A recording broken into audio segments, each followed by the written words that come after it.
मेरा यकीन है कि कोई ना कोई रास्ता आगे निकलेगा, कोई राज्यपाल महोदय कोई यथोचित निर्णय लेंगे। कल वहां पर वो कैंप लगाने की प्रक्रिया को शुरू किया गया, तो शायद प्रशासन को ये लगा होगा कि ये आंदोलन से जुड़ा हुआ है, या प्रशासन की अपनी मिसगिविंग्स हैं कि कहीं भीड़ हो जाए। तो हमारा काम है ये कहना कि भाई लोग कह रहे हैं कि बिहार में भ्रष्टाचार है, बिहार के सभी विभागों में भ्रष्टाचार है। जो हुआ है तो FIR हुआ, पुलिस ने हमको पकड़ा, फिर छोड़ दिया, कोर्ट ने छोड़ दिया, बिना शर्त छोड़ दिया।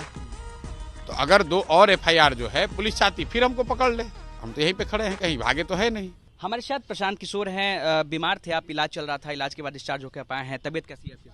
ठीक है, अनशन जारी रहेगा? अनशन जारी है, 12 दिनों से आप अनशन जारी है। डॉक्टर ने कहा था आपको लेकर के कि उनकी तबीयत जो है बहुत ज़्यादा खराब है उस वक्त जब आप हॉस्पिटल में थे, और अनशन अगर लगातार जारी रहेगा तो उनकी तबीयत और ज़्यादा बिगड़ सकती है। हम ठीक है, वो उनका मेडिकल एडवाइस है, लेकिन चूंकि मैं 4 दिन अस्पताल में था तो ड्रिप वगैरह चढ़ाया गया है, तो अभी तो मैं ठीक हूँ। कोई बहुत परेशानी होगी तो मेडिकल के जो साथी हैं वो तो संपर्क में हैं ही, कोई ऐसी मेडिकल इमरजेंसी की बात होगी तो जो निर्णय करेंगे वो माना जाएगा। जी, बिहार सरकार जो है वो आपकी बात फिलहाल सुनने के मूड में नहीं दिख रही है, तो ये अनशन कब तक प्लान है आपका, कब तक आप बिहार, आप लोग पहले समझिए, बात मेरी नहीं है, बात बिहार के युवाओं की है, लाखों छात्रों की है, जिनको लगता है कि BPSC के एग्ज़ाम में अनियमितता हुई है, जिनको ये लगता है कि उनको सड़क पर दौड़ा कर मारा गया, वो गलत था, जिनको ये लगता है कि उन पर जो FIR किए गए हैं उनको डराया जा रहा है, वो कहीं ना कहीं अलोकतांत्रिक है।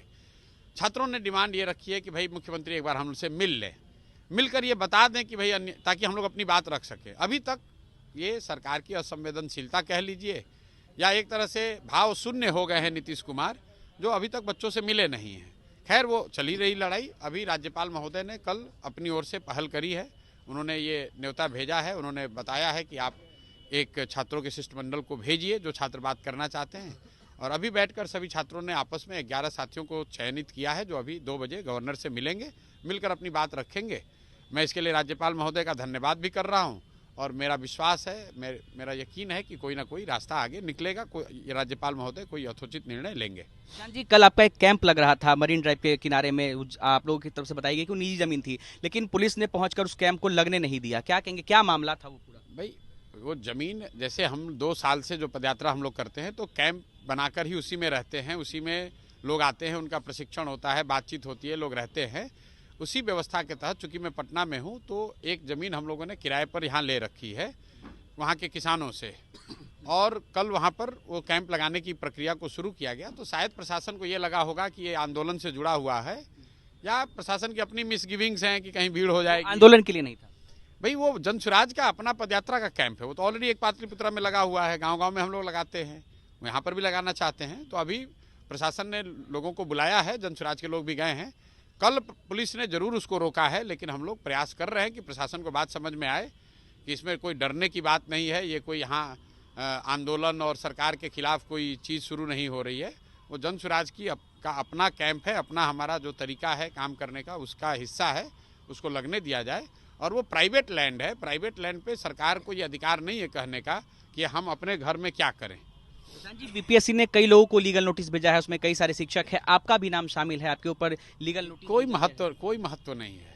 आप लोग पत्रकार हैं, गांव में आप जाते हैं, लोग कहते हैं बिहार में बहुत भ्रष्टाचार है, तो हमारा काम है ये कहना कि भाई लोग कह रहे हैं कि बिहार में भ्रष्टाचार है, बिहार के सभी विभागों में भ्रष्टाचार है, बिहार में कोई ऐसा काम नहीं है जो बिना पैसा दिए आप कर सकते हैं। आपको जाति प्रमाण पत्र बनाना हो, मृत्यु प्रमाण पत्र बनाना हो, आपको अनाज चाहिए, सड़क, जो भी व्यवस्था चाहिए आपको पैसा देना पड़ता है। तो क्या बिहार सरकार आकर हम पर केस कर देगी कि आप हम पर इसका प्रूफ दीजिए? लोग कह रहे हैं कि BPSC के इस एग्ज़ाम में अनियमितता हुई, लोग ये कह रहे हैं कि बहुत सारे पद बेचे गए हैं, बहुत सारे पदों के लिए लोग गांव देहात में, यहाँ बिहार में अलग अलग हिस्से में लोग सौदा कर रहे हैं, कोई 30 लाख रुपए की बात कर रहा है, कोई 1.5 करोड़ की बात कर रहा है। तो लोग जो बात कह रहे हैं, मैं समाज में हूँ तो मेरा काम है कि उस बात को रखूँ। के अंदर आपसे जवाब मांगा गया, जवाब मांगा गया है, जवाब दिया जाएगा, इसमें क्या है। FIR भी हो गया आपके ऊपर? तो हो गया है तो हम यहाँ बैठे, हम कोई भागे थोड़ी ना है। FIR जो हुआ है तो FIR हुआ, पुलिस ने हमको पकड़ा, फिर छोड़ दिया, कोर्ट ने छोड़ दिया, बिना शर्त छोड़ दिया। तो अगर 2 और FIR जो है पुलिस चाहती फिर हमको पकड़ ले, हम तो यहीं पे खड़े हैं, कहीं भागे तो है नहीं। आप आकर बात कर रहे हैं तो पुलिस भी आकर पकड़ सकती है, तो FIR है तो आके पकड़िए। किसी से डरे नहीं? आपको हम डरे हुए लग रहे हैं? भाई यहीं पर खड़े हैं, FIR 3 हो या 30 हो, पुलिस को हम रोक नहीं रहे हैं। पुलिस आई, पकड़ के ले गई तो उनके साथ दिन भर रहे भी, कोर्ट ने छोड़ दिया। फिर घूमे भी बहुत। बिल्कुल, पुलिस ने घुमाया तो घूमे, पुलिस ने घुमाया तो घूमे। चलिए, हमारे साथ प्रशांत किशोर थे और तमाम मुद्दे पर उनसे बातचीत हो रही थी। अनिकेत कुमार, बिहार तक, पटना।